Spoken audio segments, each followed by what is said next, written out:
BK's best friend. Actually, I should say you're my best friend. I'm always presumptuous to think that I'm your best friend, but he's my best friend, and it's an honor to be here tonight. I see a lot of puzzled faces. You're saying, who's BK? Well, this gentleman to my left, your right, he's BK to me, and to many of you, he's Brian. Or as Kelly pronounced it, Brian. But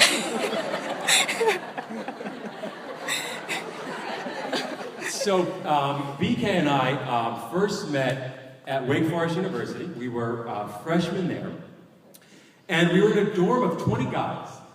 We had 5 Brians and 4 Ryans. So I don't know what was going on in 1981 and 1982. But anyway, the first day of school, he said, guys, here's the deal. You're going to be calling me BK. Actually, it went a little different like that. He's actually the only person I ever met that refers to himself in the third person and actually puts an article before his name. So, the 4 years at Wake Forest, we knew him as the BK.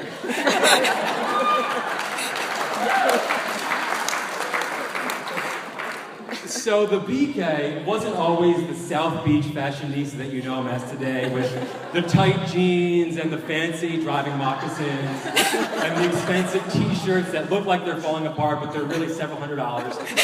When I met him, he was a simple kid from Bemis Point with jean shorts, dear God, an Abercrombie t-shirt, when it gets better, a silver chain, K-Swiss, and here's the crowning achievement, this gel bang look that he had going on like this. It was really phenomenal. But listen, so with a name like the BK and a wardrobe like that, and in a school like Wake Forest, which looks like it was decorated by Ralph Lauren, you've got to have confidence. If there's one thing that BK doesn't lack, is confidence.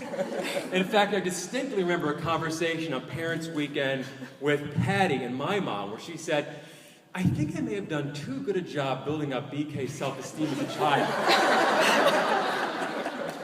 You see, he actually is a legend in his own mind. But there's one other trait that BK has besides confidence, and actually he and Patty share this trait. It's persistence. They're very persistent people. In fact, actually, all the Coolies are very persistent.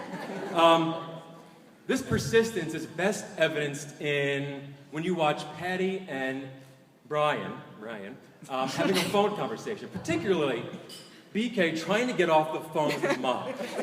If you would let me just channel my inner Bob Newhart for a second, this is basically what it is. This is BK.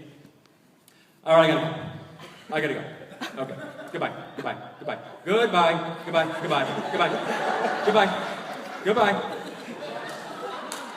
What?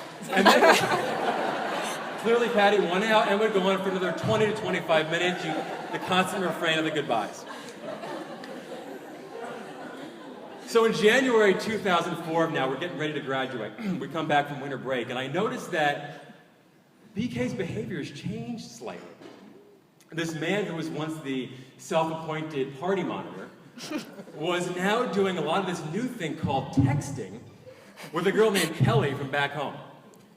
And the majority of his day was spent buried in this Nokia with a pull-out antenna doing this texting. And I remember so clearly because the ringtone was so annoying, he drove us nuts.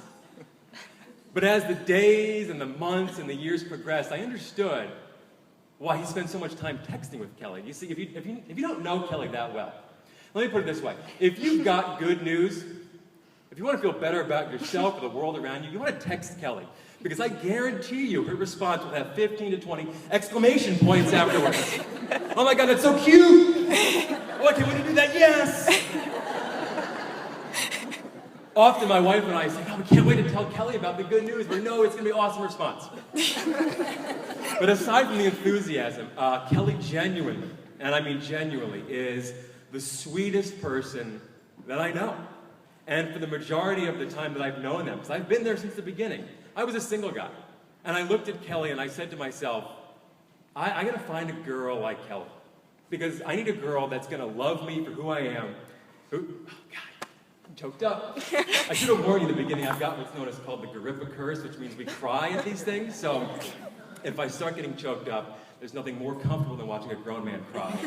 So just bear with me here, pull out your phones, pretend like it's not happening. Anyway, I wanted a girl who was sweet, who was caring, who loved me for who I was, not for the money I made or for the things that I could do in this world, who loved my family and would bake me cookies and knew that I couldn't have nuts. I hated chocolate. Luckily, I found my Kelly right here. It's a couple years ago. But, so she's a wonderful girl, and you're blessed to be with her. But let me bring this to a close, so stay with me. I'm almost done here. You know, I've been preparing this speech for about 10 years. I'll have known BK come August. I'll have known him for 14 years, which is like insane. And I just have so many stories I want to tell you. I mean, my original speech was 42 minutes. There was a PowerPoint presentation. There was a slideshow of various pictures. You would have seen the bangs and the jean shorts. I wanted to tell you about the various pets that we had. How we almost ordered a monkey online, overnight delivery. How we had a pet chinchilla named Larry David. How we put wall-to-wall carpeting in our sophomore year dorm room. Managed to keep it clean until Patty Kuyu came and dropped the cake, icing face down, right into the carpet. But I said to myself, all right, you can't tell all these stories. Can you do this? Can you just distill the 14 years into one soundbite? Can you tell these folks what's the one thing that drew you to BK that you admired so much? And it's this. BK is driven to succeed in life. But he wants to help you reach your ultimate potential. And growing up right outside New York City, everybody I knew was driven to succeed.